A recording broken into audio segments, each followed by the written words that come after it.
शान्ताकारं भुजगशयनं पद्मनाभं सुरेशं विश्वाधारं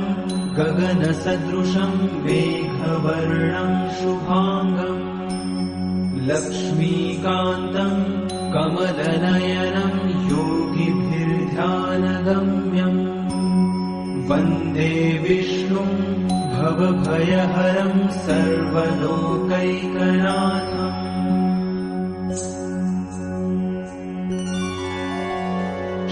शान्ताकारं भुजगशयनं पद्मनाभं सुरेशं शान्ताकारं भुजगशयनं पद्मनाभं सुरेशं विश्वाधारं गगनसदृशं मेघवर्णं शुभांगं लक्ष्मीकान्तं कमलनयनं योगिभिर्ध्यानगम्यं वन्दे विष्णुं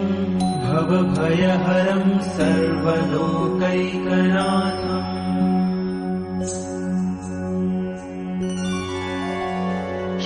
शान्ताकारं भुजगशयनं पद्मनाभं